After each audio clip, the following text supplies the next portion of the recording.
The gunshot that shattered the evening silence in Coloma, California, wasn't meant for Eliza Winters, but it killed her husband all the same, and watching him bleed out on the dusty street while she screamed for help that came too late was the moment everything inside her cracked beyond recognition.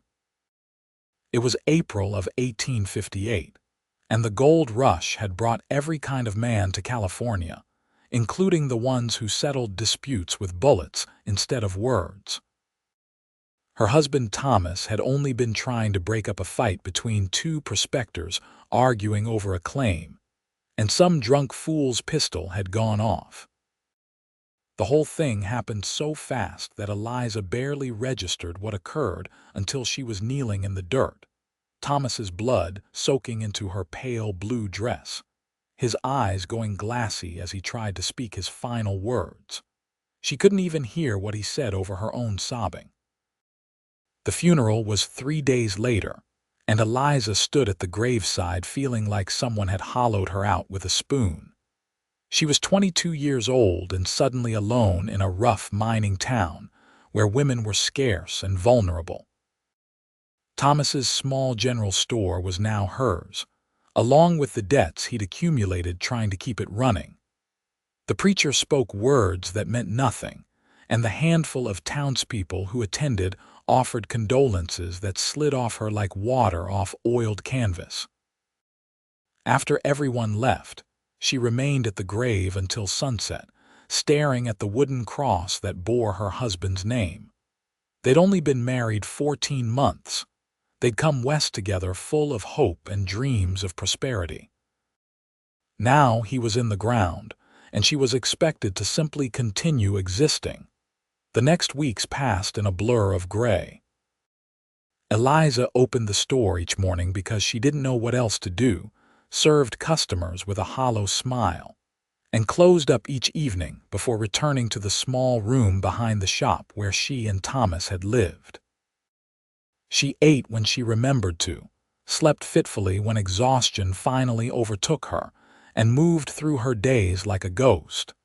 People stopped trying to engage her in conversation beyond what was necessary for business. She preferred it that way. It was on a particularly hot afternoon in early June when Asher Ortega first walked into her store. Eliza was arranging cans of beans on a shelf, her movements mechanical and precise, when the door opened and a tall figure stepped inside, blocking the harsh sunlight for a moment. "Afternoon," a deep voice said, and Eliza turned to see a cowboy standing just inside the doorway, letting his eyes adjust to the dimmer interior. He was perhaps 25 or 26, with sun-darkened skin that spoke of Mexican heritage, dark hair that needed cutting, and eyes that were a surprising light brown, almost amber in the shaft of light coming through the window. He wore dusty range clothes, a worn leather vest over a faded red shirt, and had the lean, muscular build of someone who spent long days in the saddle. "Good afternoon," Eliza replied automatically, her voice flat. "What can I help you find?" "Need supplies," he said, pulling a list from his pocket. "Got a camp up in the hills, running low on coffee, flour, salt, some other things." She took the list from him without meeting his eyes, scanning the items. "I have most of this. The sugar I'm running low on, but I can spare 5 pounds if that's sufficient." "That'll work fine, madam."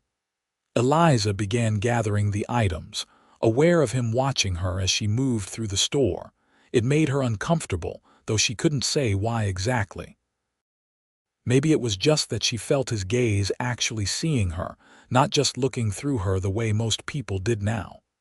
"You're Mrs. Winters, aren't you?" he asked after a moment. "I heard about your husband. I'm real sorry for your loss." Her hand stilled on a sack of flour. "Thank you," she said, her voice barely above a whisper. She didn't want to talk about it, especially not with a stranger. To her relief, he didn't press further. She finished gathering his supplies, tallied up the cost, and accepted his payment with hands that trembled slightly. He didn't comment on that either, just tipped his hat and gathered his purchases. "Name's Asher Ortega, by the way," he said as he reached the door. "I'll likely be back in a few weeks when we need more supplies." She only nodded, and then he was gone, the door swinging shut behind him. Eliza stood very still for a long moment, then returned to arranging the beans, though her mind was no longer on the task. Asher did come back, 2 weeks later and then again after that. Each time he was polite, efficient, and didn't try to engage her beyond what was necessary. But Eliza found herself noticing small things about him. The way he always thanked her sincerely. How he was careful moving through the store despite his size. The fact that his boots were always dusty, but his hands were clean when he counted out his payment. She didn't understand why she noticed these things, and it made her vaguely anxious. Summer deepened, and Coloma sweltered under the California sun. The store became stifling during the afternoon hours, and Eliza took to sitting outside on the small bench in front during the slowest parts of the day, seeking whatever breeze might stir the air. She was sitting there in late July, fanning herself with a folded newspaper when Asher rode up on a rangy bay horse. "Afternoon, Mrs. Winters," he said, dismounting and tying his horse to the rail. "Mr. Ortega," she acknowledged. He paused, looking at her for a moment longer than usual. "You feeling all right, madam? You look a bit peaked." "I'm fine," she said automatically, though in truth she felt lightheaded and strange. The heat was oppressive and she'd barely eaten that day. "With respect, madam, you don't look fine," he said quietly. "When's the last time you had a proper meal?"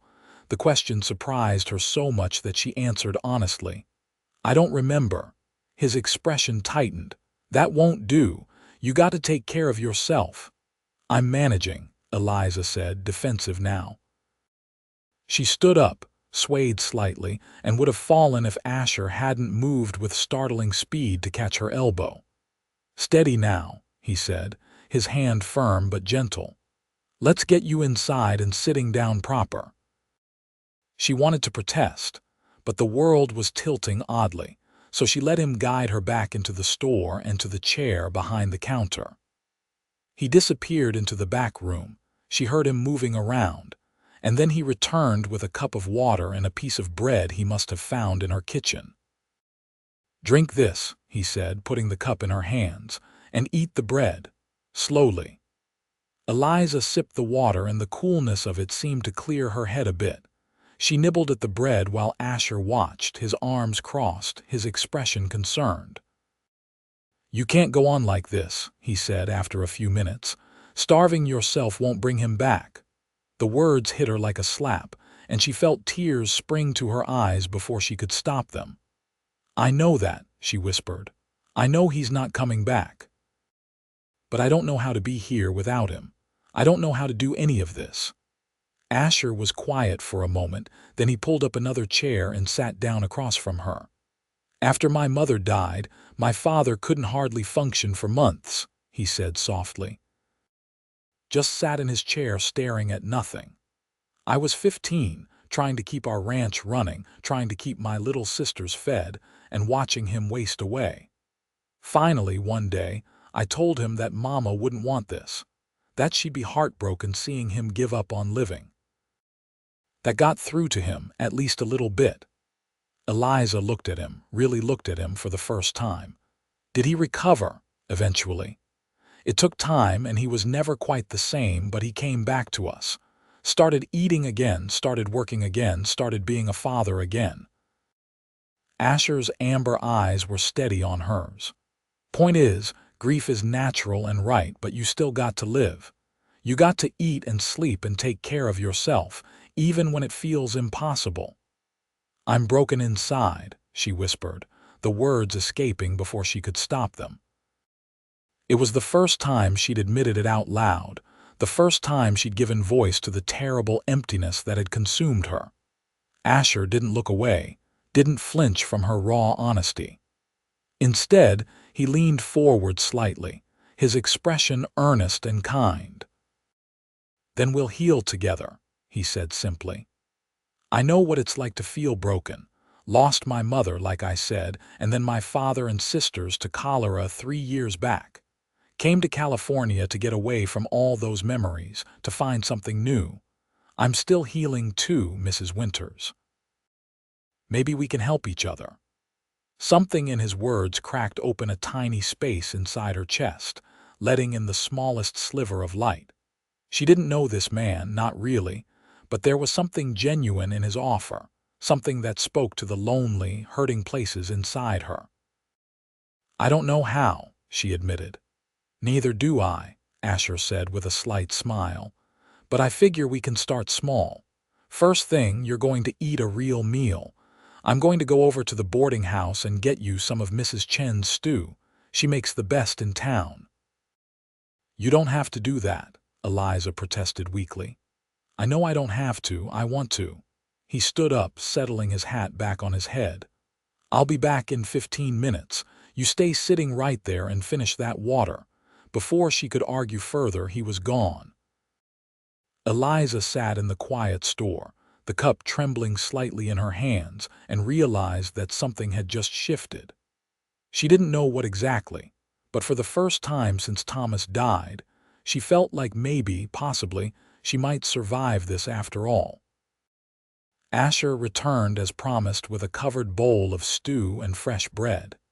He sat with her while she ate, not saying much, just keeping her company. The food was good, and she was surprised by how hungry she actually was once she started eating. When she'd finished, he gathered up the dishes to return them. Thank you, Eliza said softly. You didn't have to do any of this. I know, he said again. But I wanted to. You take care now, Mrs. Winters, and please eat something tomorrow too.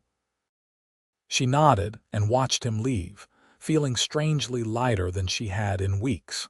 After that day, things slowly began to change.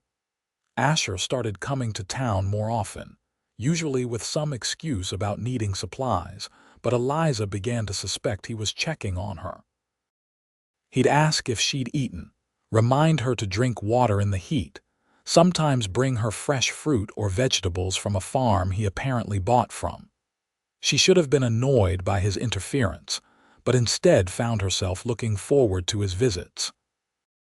They began talking more, small conversations at first, then longer ones.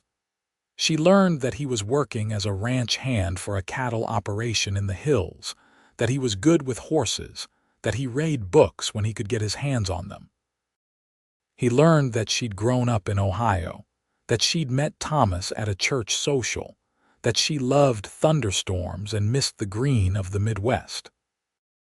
One afternoon in mid-August, during a rare cloudy day that brought some relief from the heat, Asher found Eliza sitting on her bench reading a battered copy of a novel. "What are you reading?" he asked, leaning against the post. She showed him the cover. "It's called Jane Eyre. A customer special ordered it months ago but never came back to claim it. I finally decided to read it myself." "Any good?" "It's wonderful," she said, and there was genuine warmth in her voice. "Sad in parts, but wonderful. The heroine is so strong even when terrible things happen to her." "Maybe I could borrow it when you're done," Asher said, "if you're willing to lend it out." Eliza smiled, a real smile that felt strange on her face after so long. "I'd be happy to lend it to you." That smile seemed to please him because his whole face brightened. "I'd appreciate that, Mrs. Winters." "Eliza," she said impulsively. "You can call me Eliza. We've known each other a few months now, and Mrs. Winters feels so formal." "Eliza," he repeated, testing the name. "That's pretty. And you can call me Asher, no need for the mister." From then on, they were Eliza and Asher, and the friendship between them deepened. He started timing his visits for the slow afternoon hours when they could sit and talk without constant interruptions from customers. She learned more about his life, about growing up on a small ranch in Texas, about the pain of losing his entire family, about his dreams of maybe having his own place someday.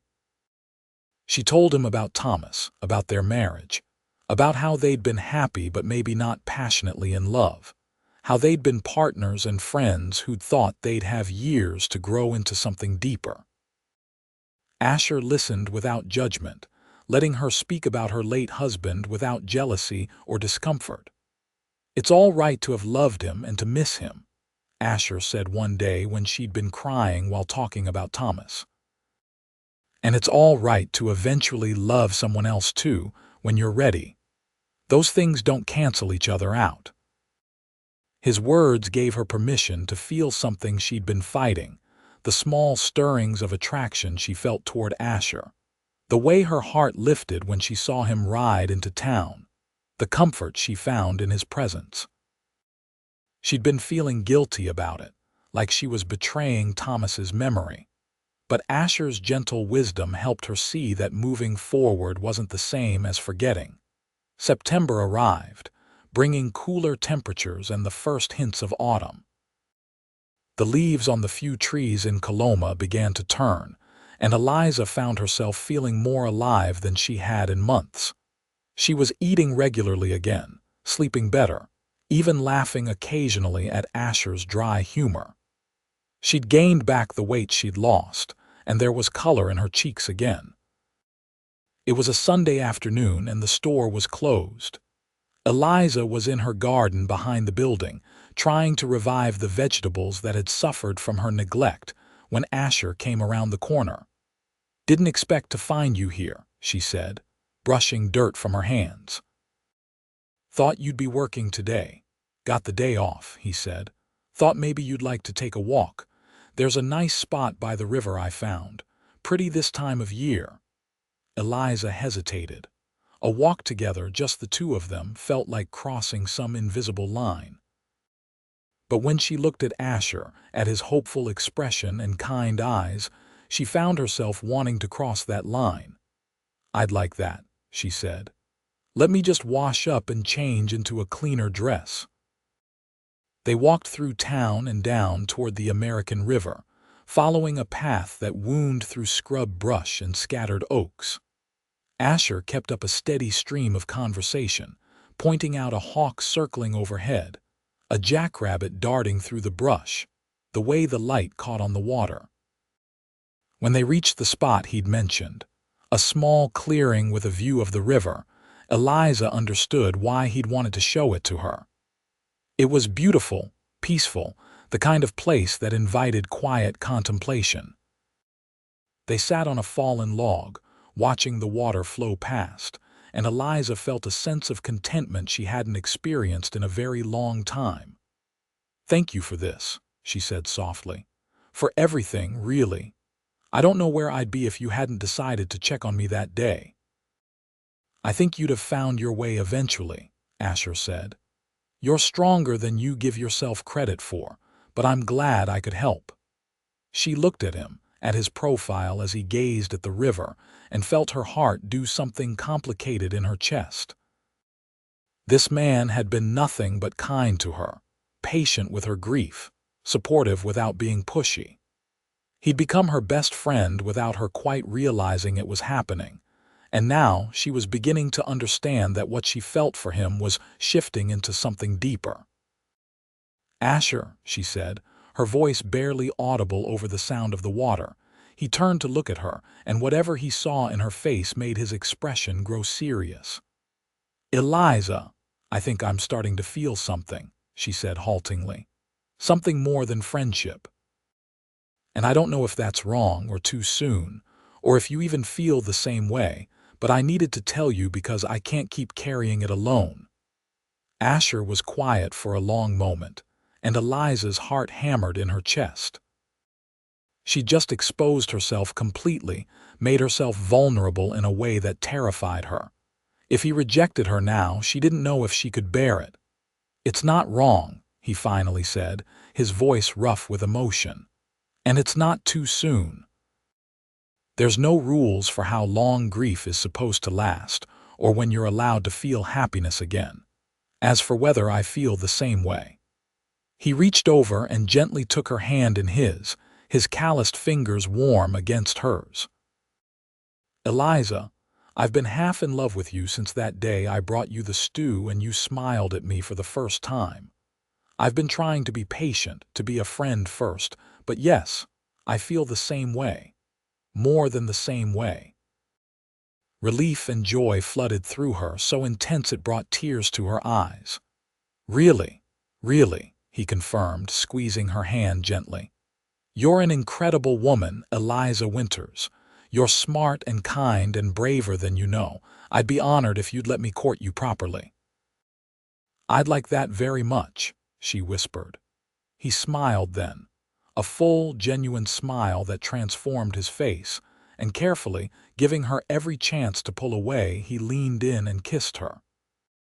It was soft and sweet, a question and a promise all at once, and when Eliza kissed him back, she felt like some broken piece inside her was beginning to mend. They sat by the river until the sun began to set, talking and occasionally kissing, making plans for a future that was starting to seem possible again. When they finally walked back to town, Asher held her hand the entire way, and Eliza felt genuinely happy for the first time since Thomas died. Their courtship became the talk of Coloma, though most people were supportive. Asher started coming to Sunday services with her, sitting beside her in the pew and singing hymns in a surprisingly good baritone. They took walks together in the evenings when he was in town, and he started staying later at the store, helping her with tasks like moving heavy boxes or fixing things that had broken. He was respectful of her reputation, always leaving before it got too late, always treating her with courtesy and care. But there were complications, too. A man named Vernon Price, who owned one of the larger mining operations in the area, had been sniffing around Eliza since she'd become a widow, clearly seeing her as an opportunity. He didn't take kindly to Asher's presence in her life. "That Mexican cowboy is just after your property," Price told her one day when he came into the store. "Man like that sees a vulnerable white widow and thinks he can take advantage." Eliza's spine stiffened. "Mr. Price, Asher has been nothing but a gentleman, and his heritage has nothing to do with his character. In fact, he has more character in his little finger than some men have in their whole body." "You're making a mistake," Price said, his face reddening. "People will talk." "Let them talk," Eliza said firmly. "My life and my choices are my own. Now, did you need to purchase something, or are you just here to insult my friend?" Price left in a huff, and Eliza was shaking by the time the door closed behind him. When she told Asher about it later, he looked troubled. "He's not entirely wrong that people will talk," Asher said carefully. "My mother was Mexican, my father was white. I've dealt with prejudice from both sides my whole life. I don't want to make your life harder, Eliza." "You make my life better," she said fiercely. "Infinitely better. And anyone who has a problem with you has a problem with me too." He pulled her into his arms then, holding her tight. "You're something special, Eliza Winters. Don't ever doubt that." The confrontation with Price worried Eliza, though, because she knew he had influence in town. She didn't want Asher to face discrimination because of her, but she also couldn't imagine giving him up. He'd become essential to her happiness, to her healing, and the thought of life without him was unbearable. As autumn deepened into October, their relationship continued to grow. Asher taught her to ride better, taking her out on his gentle mare for trips into the hills where they could be alone together. She lent him books, and they discussed them for hours. He told her stories about growing up on the ranch, about his parents and sisters, about the life he'd left behind. She told him about her childhood, about her dreams for the future, about the woman she was becoming through her grief and recovery.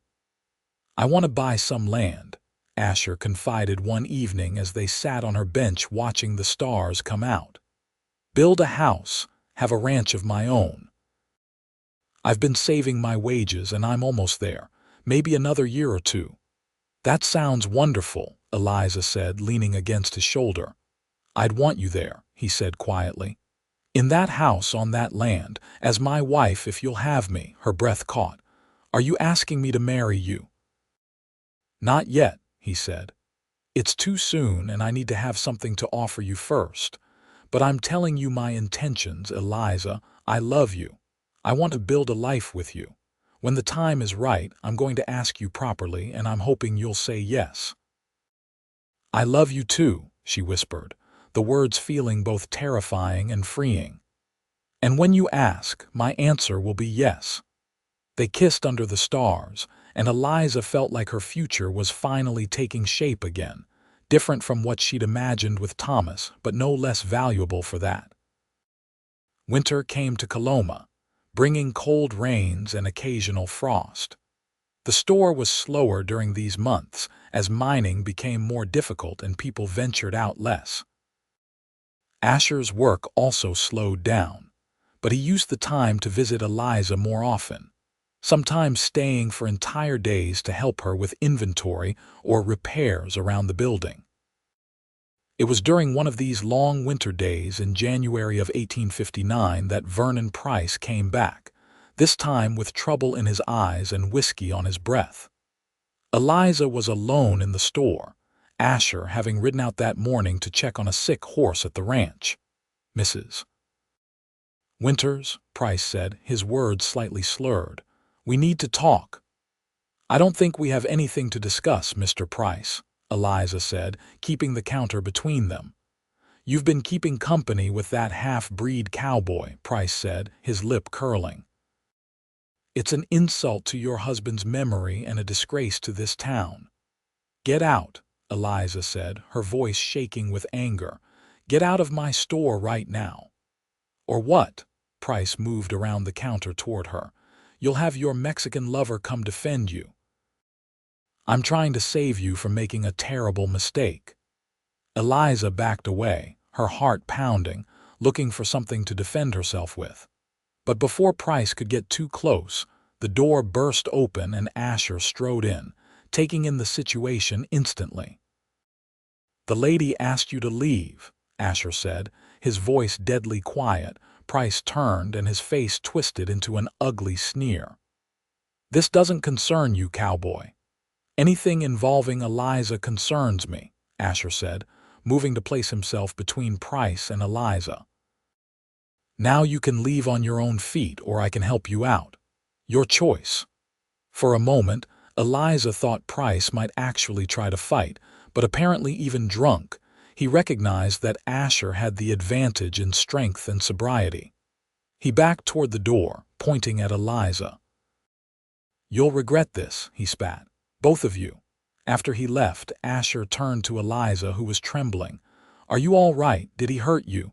"I'm fine," she said, but her voice was shaking. "He just scared me." Asher pulled her into his arms and she clung to him, grateful for his solid presence. "I don't want you here alone anymore," he said. "Not while Price is making threats." "I can't close the store," Eliza protested. "It's my livelihood." "I know. But I'm going to talk to my boss, see if I can arrange my schedule so I can be here more. And maybe we should think about moving up our timeline." She pulled back to look at him. "What do you mean?"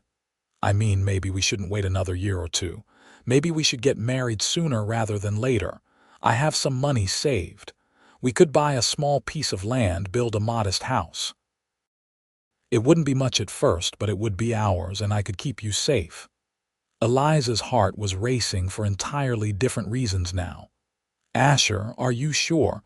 I don't want you to feel pressured." "I'm not feeling pressured. I'm feeling like I almost lost you today, and I don't want to waste any more time. I love you, Eliza. Marry me, please." "Yes," she said without hesitation. "Yes, I'll marry you." He kissed her then, deeply and thoroughly, and when they finally broke apart, both were smiling despite the scare they'd just had. They were married 3 weeks later in a simple ceremony at the church, with the preacher and a handful of friends as witnesses. Eliza wore a new dress she'd sewn herself, pale green with cream lace, and Asher wore his best suit, his hair neatly trimmed for the occasion. When he said his vows, his voice was steady and sure, and when Eliza said hers, she meant every word with her whole heart. Vernon Price tried to cause trouble, spreading rumors about the marriage and Asher's heritage. But most people in Coloma had seen how devoted Asher was to Eliza and chose to judge them by their character rather than prejudice. Some folks did avoid the store after the wedding, but new customers came to replace them, and ultimately their business survived. Eliza sold the store in March, and they used the money combined with Asher's savings to buy 20 acres of land about 5 miles outside of town, near a creek with good water. They lived in a tent while Asher built their house, working on it every spare moment he had while still keeping his ranch job. Eliza helped where she could, learning to mix mortar and hand him tools, working alongside him to create their future. The house was small but sturdy, just 2 rooms to start with, a main living area and a bedroom, with plans to add on as they could afford it. They moved in on a warm day in May, carrying their few possessions across the threshold together, and that night they christened their new home properly, making love by lamplight with the windows open to let in the spring breeze. Married life suited them both. Eliza discovered she enjoyed the challenges of building a homestead, learning to tend chickens and grow a proper garden, to cook over a fireplace and manage a household. Asher continued working at the ranch, but spent every free moment improving their land, building a barn, fencing pastures, planning for the day when they could afford their own cattle. They worked hard but were happy, spending evenings on their small porch watching the sun set over the hills, talking about their days and their dreams. At night, they held each other close, finding comfort and passion in equal measure, healing together just as Asher had promised they would. "I never thought I could be this happy again," Eliza confessed one evening as they sat together watching stars emerge in the darkening sky. "After Thomas died, I thought that part of my life was over. But this, what we have, it's different but just as real. More real, maybe, because we've both been broken and understand what it means to rebuild." "You saved me as much as I saved you," Asher said, kissing her temple. "I was just going through the motions before I met you, working, existing, but not really living. You gave me a reason to hope again, to dream again." Summer passed in a blur of work and contentment. They attended church on Sundays, slowly building friendships with their neighbors, people who accepted them for who they were. Some folks still looked down on their mixed marriage, but Eliza and Asher learned to ignore the whispers and focus on the people who mattered, the ones who saw their love and respected it. In September, Eliza realized her monthly courses were late. She waited another week to be sure, then told Asher one evening after supper, watching his face carefully for his reaction. "I'm with child," she said simply. "The baby should come in late April or early May." Asher's face went through several emotions at once: surprise, joy, wonder, and perhaps a touch of fear. Then he whooped with delight, picked her up and spun her around carefully before setting her down and dropping to his knees to press his face against her still flat belly.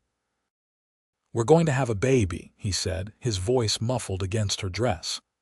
"Eliza, we're going to be parents. Are you happy?" she asked, running her fingers through his hair. He looked up at her and there were tears in his eyes. "I'm so happy I can barely breathe." "You've given me everything, Eliza. A home, a future, and now a child. I'm the luckiest man alive." They spent that evening making plans, talking about names and preparing the house for a baby. Asher became even more protective of Eliza, insisting she rest more and not lift heavy things. She rolled her eyes at his hovering but secretly loved how much he cared. The pregnancy progressed smoothly through fall and into winter. Eliza's belly grew round, and she felt the baby move for the first time in December, a flutter like butterfly wings that made her gasp and grab Asher's hand to press it against her stomach. They spent long winter evenings with his hand on her belly, feeling their child kick and shift, marveling at the miracle of it. "Boy or girl, do you think?" Asher asked one night. "I don't know," Eliza said, "but healthy is what matters most." "Healthy," he agreed. "Though I wouldn't mind a little girl who looks just like you." "Or a boy with your eyes," she countered. They'd both be happy either way, they knew. This child was a symbol of their love, their healing, their future together. Spring arrived, bringing warm days and wildflowers across their land. Eliza was huge now, uncomfortable but glowing with health and happiness. Asher had arranged to take time off from the ranch when the baby came, wanting to be there for every moment. The baby decided to arrive on a warm afternoon in late April of 1860. 2 years almost to the day after Thomas had died. Eliza's water broke while she was in the garden, and Asher immediately sent for the midwife, a capable woman named Mrs. Thompson who lived a few miles away. The labor was long and difficult, lasting through the afternoon and into the night. Asher stayed by Eliza's side the entire time, letting her squeeze his hand until he thought his bones might break, wiping her face with cool cloths, murmuring encouragement and love. "I can't do this," Eliza gasped at one point, exhausted and hurting. "Yes, you can," Asher said firmly. "You're the strongest woman I know. You survived grief that should have broken you. You built a new life from nothing. You can do this too, and I'm right here with you." His words gave her strength, and she bore down with renewed determination. Finally, as dawn began to lighten the sky, their baby entered the world with a healthy, angry cry. "It's a boy," Mrs. Thompson announced, placing the squalling infant on Eliza's chest. "A fine, healthy boy." Eliza looked down at her son, at his red face and dark hair and tiny, perfect fingers, and felt love so overwhelming it brought tears to her eyes. Asher leaned over them both, his own face wet with tears, and kissed Eliza's forehead. "He's perfect," Asher whispered. "You're perfect." "Thank you, Eliza. Thank you for this gift." They named him Daniel Thomas Ortega, honoring Eliza's first husband while giving their son his own identity. Daniel had Asher's coloring but Eliza's nose, and from the start he was alert and curious, already seeming to study the world around him with serious eyes. Those first weeks with a newborn were exhausting but magical. Asher proved to be a devoted father, getting up in the night to change Daniel and bring him to Eliza for nursing, pacing the floor with him when he was fussy, singing soft Spanish lullabies his mother had once sung to him. Eliza watched her husband with their son and fell even more deeply in love with him. As Daniel grew from a newborn to an infant, crawling and then walking, Eliza marveled at how full her life had become. Their little homestead prospered. Asher was able to quit his ranch job and focus entirely on their own land, building their herd slowly but steadily. They added onto the house, creating a separate bedroom for Daniel, and later, when Eliza became pregnant again, planning for more space. Their second child, a daughter they named Sarah, arrived in the spring of 1862, during the early months of the Civil War that seemed very far away from their California homestead. Sarah had Eliza's blonde hair and Asher's amber eyes, and she was a calm, happy baby who smiled early and often. Life settled into a rhythm of seasons and work, of children growing and the homestead expanding. They faced challenges, a drought one year that tested their resources, a harsh winter that killed several of their cattle, the occasional reminder that not everyone approved of their mixed family. But they faced everything together, supporting each other through hard times and celebrating the good times with equal enthusiasm. Daniel grew into a bright, energetic boy who loved helping his father with the horses and following his mother around the garden. Sarah was quieter but just as curious, always asking questions and wanting to understand how things worked.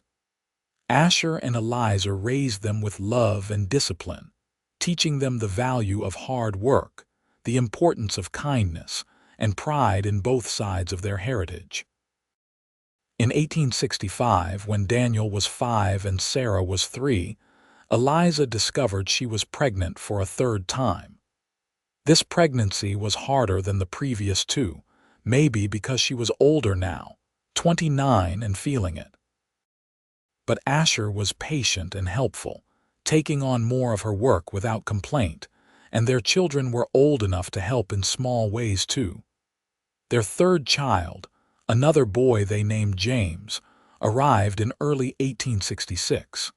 He was the largest of their babies, with a lusty cry and an appetite to match. James had Asher's build even as an infant, sturdy and strong, and he would grow into a strapping young man who towered over both his parents. As their family grew, so did their homestead. Asher built a proper barn, a chicken coop, a smokehouse. They added more rooms to the house, creating space for their growing children and the life they were building. Eliza planted fruit trees and an extensive garden. They acquired more cattle, some pigs, and a small flock of sheep. It wasn't a huge operation, but it was theirs, built by their own hands and sustained by their hard work. The years passed in a happy blur. Daniel learned to read at 6 and was always found with his nose in a book when he wasn't working. Sarah showed an early talent for drawing, creating pictures of their family and animals with charcoal on scraps of wood. James was the most physical of the three, always running and climbing, keeping both parents on their toes. Eliza and Asher's love deepened with time, weathering the stresses of parenthood and ranching, growing richer and more complex. They still took time for each other, still sat on their porch in the evenings holding hands, still made love with passion and tenderness. The broken places inside both of them had healed, leaving scars but also strength and wisdom. You ever think about what your life would have been like if I hadn't walked into that store? Asher asked one evening when the children were asleep and they were enjoying a rare, quiet moment. Sometimes, Eliza admitted. I think I would have survived, but I wouldn't have thrived. You didn't just save me, Asher. You helped me remember how to live, how to hope, how to love again. You gave me all of this. She gestured at their home, their land, the life they'd built. We gave each other this, Asher corrected. I was drifting before I met you, just existing day to day. You gave me purpose, family, a reason to build something lasting. We healed each other just like I promised we would. Best promise anyone ever made me, Eliza said, leaning in to kiss him. As their children grew older, Eliza and Asher made sure they understood their family's history.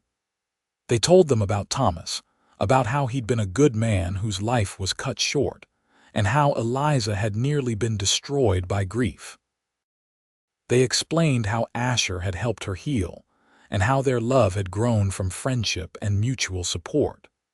They wanted their children to understand that it was possible to survive loss, to rebuild after devastation, to find happiness again even when it seemed impossible.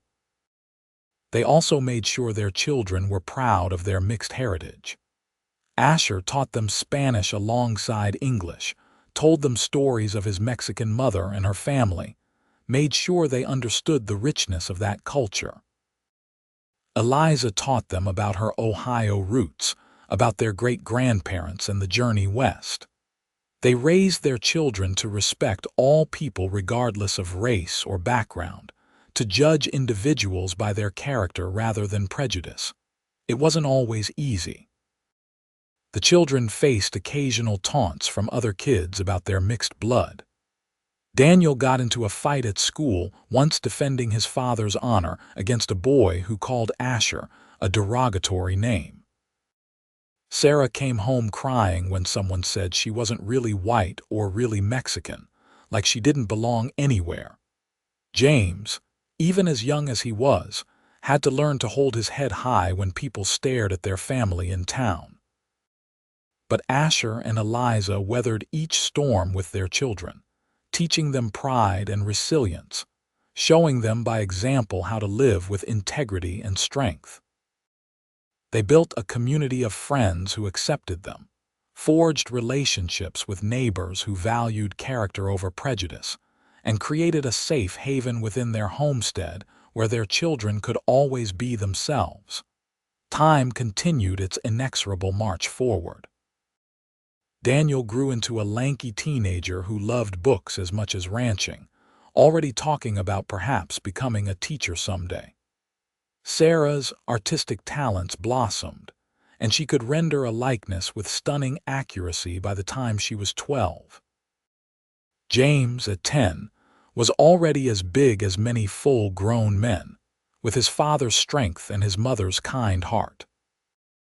Eliza looked in the mirror one morning in 1876, seeing the lines around her eyes and the silver beginning to thread through her blonde hair, and marveled at how different her life had turned out from what she'd once imagined. She was 40 years old now, a mother of 3, a rancher's wife, a woman who had survived grief and found joy again. The broken places inside her were fully healed now, replaced by strength and wisdom earned through hardship.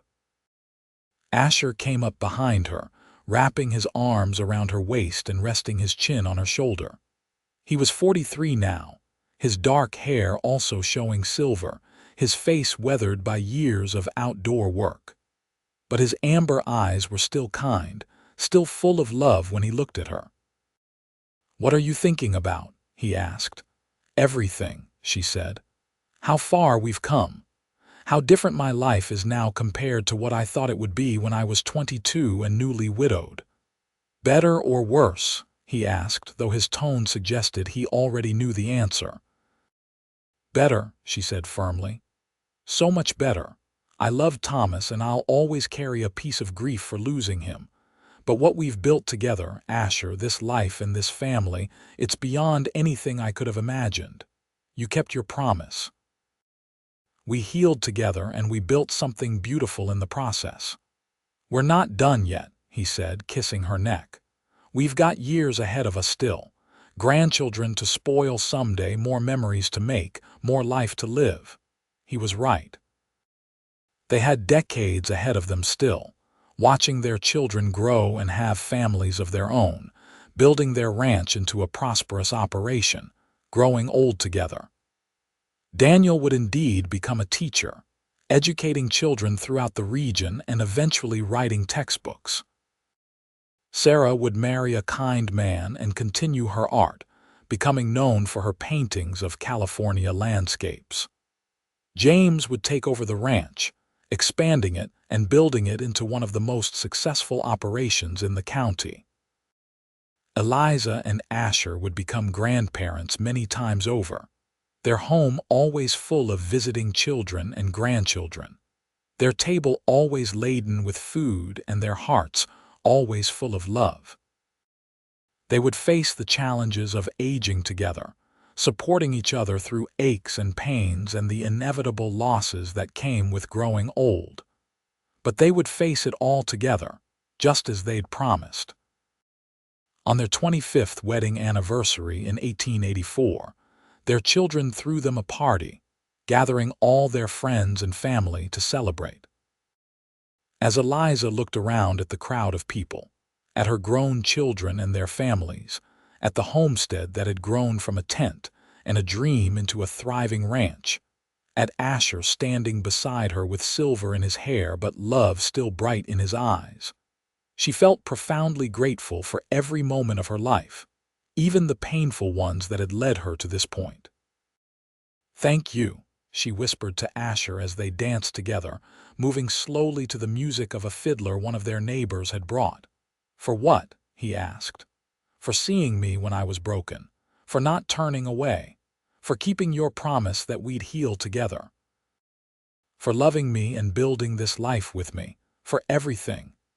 He pulled her closer, and they swayed together in comfortable silence for a moment before he spoke. "Thank you for letting me in, for giving me a chance, for loving me back and making me a father and partner, for healing me just as much as I healed you, for being the most incredible woman I've ever known."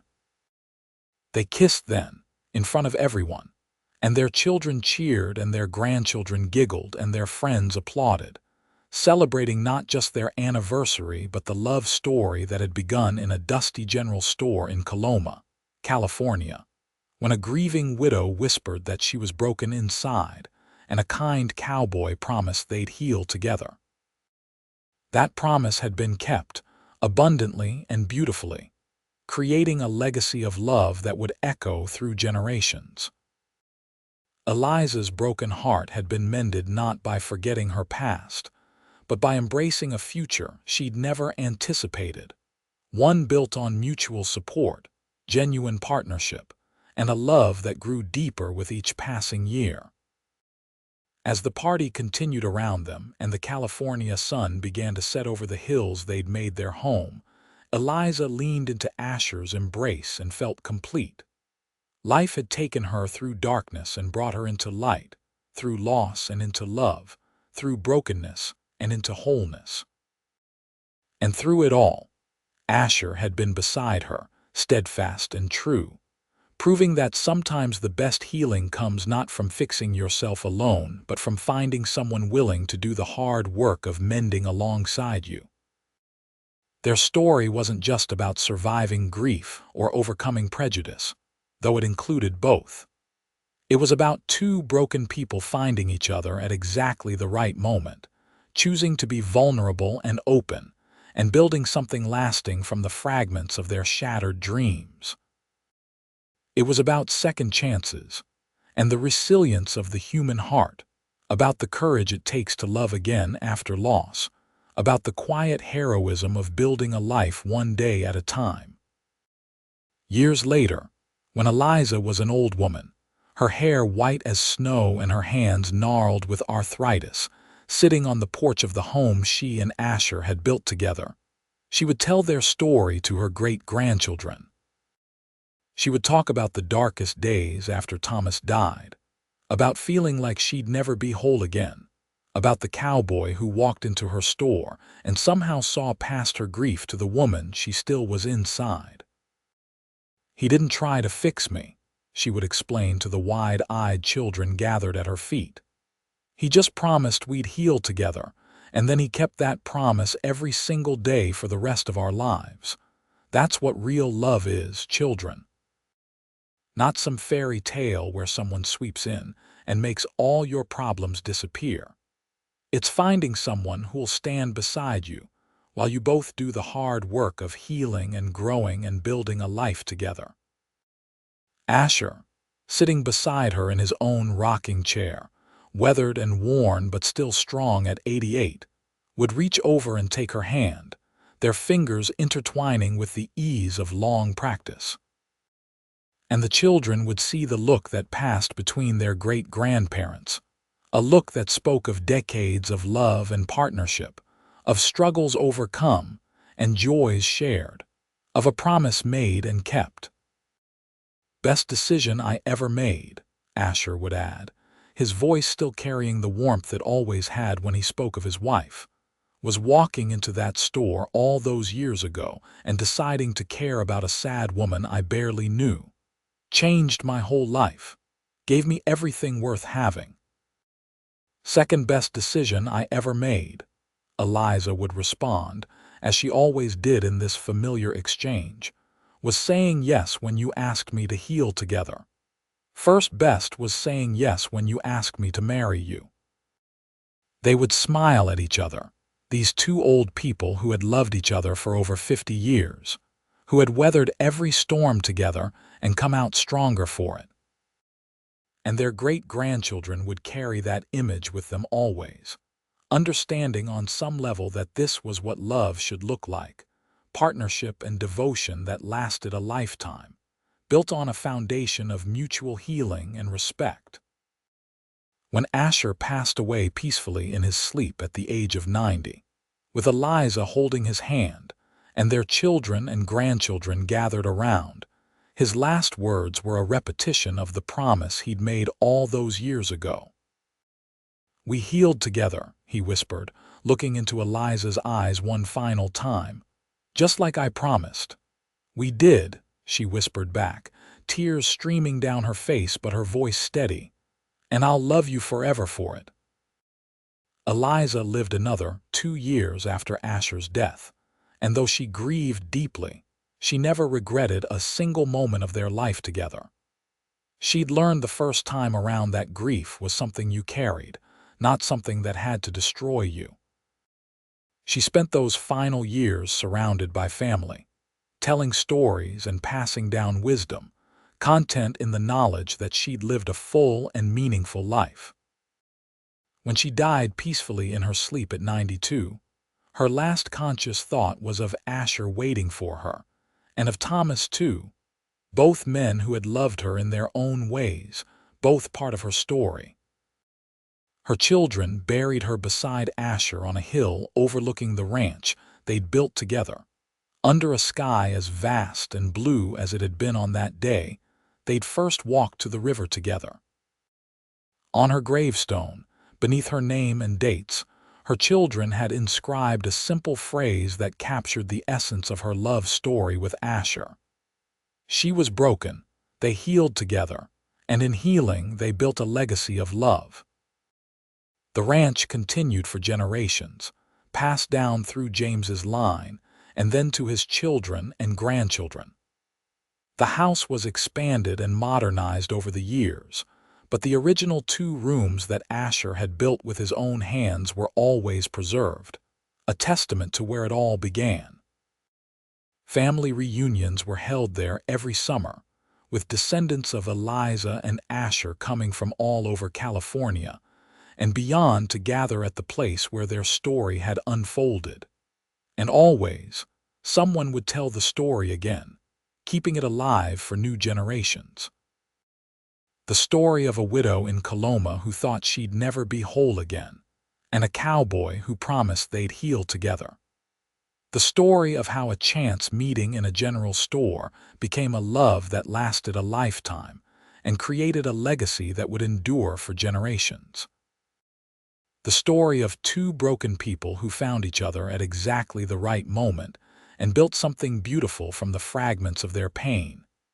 It was a story about hope and resilience, about the courage to love again after loss, about the power of choosing to heal rather than remaining broken.